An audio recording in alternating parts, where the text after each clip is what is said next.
Maître Branco,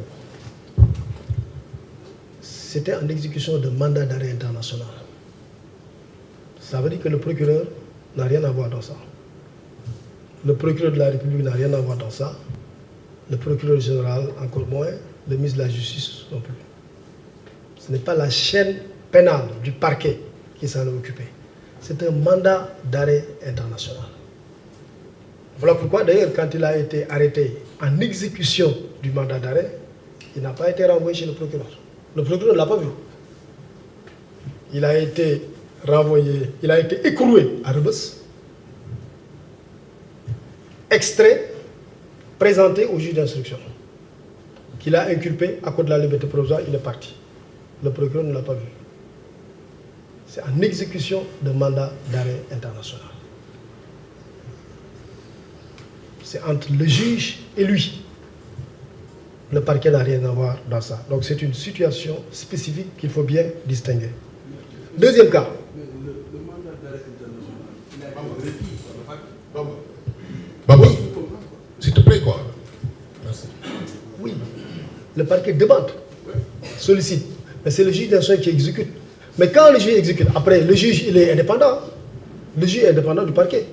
Le juge n'a pas de compte à rendre au parquet. Maintenant, si le parquet n'est pas content, le parquet peut faire appel. C'est tout. Mais le parquet ne donne pas d'instruction au juge d'instruction. Donc ici, c'était du ressort du juge d'instruction. Première spécificité. Deuxième situation qu'il faut distinguer. L'avocat, M. Babacar Ndiaye. Vous savez, les avocats bénéficient de ce qu'on appelle un privilège de juridiction. Depuis la réforme, je pense, de 2009, si ma mémoire est bonne, les avocats ne sont plus jugés comme n'importe quel justiciable. Ils sont jugés par la Cour d'appel de Dakar, poursuivis par le procureur général. Par exemple, le procureur de la République ne peut pas poursuivre un avocat. C'est le procureur général qui peut le poursuivre. Après avoir consulté, dit le règlement 5 de l'UEMOA, le bâtonnier. C'est les questions de sa garde à vue, c'est la chambre d'accusation qui est compétente.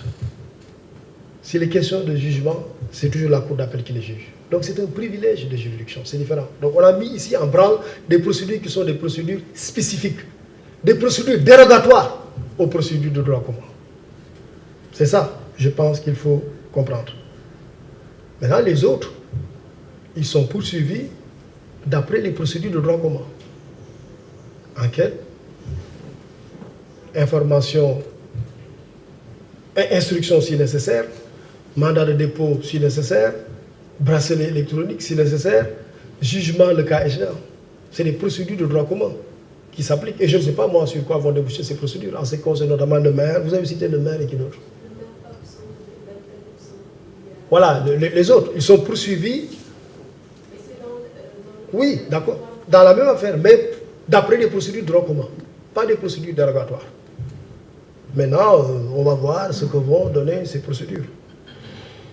Je pense qu'il y a une question... Bon, vous avez posé une question sur l'acquiescement, le non-acquiescement par Ousmane Sonko de sa condamnation par la chambre criminelle du tribunal de grande instance hors classe de Dakar.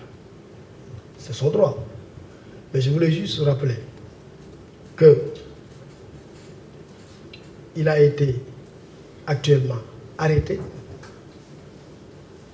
détenu et poursuivi pour des causes différentes de sa condamnation par la chambre criminelle.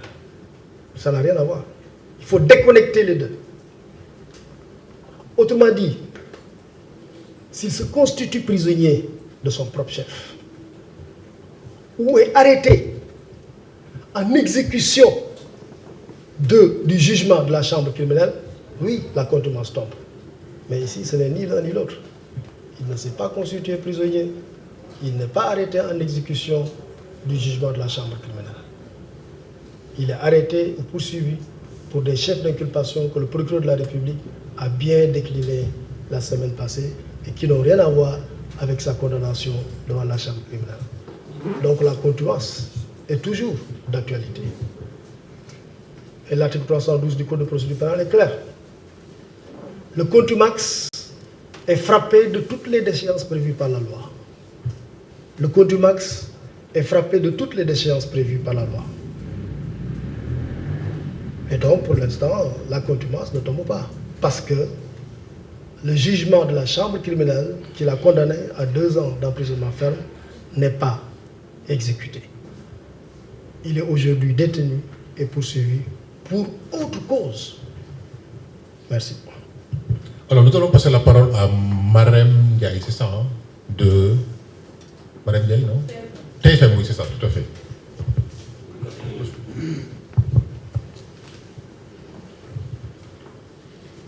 Monsieur le garde des Sceaux, j'avais 2 préoccupations. Ma première question, c'était comment comprendre qu'on puisse mettre Franco sous contrôle judiciaire avec toutes les charges retenues contre lui, dont certaines criminelles, et toute la débauche des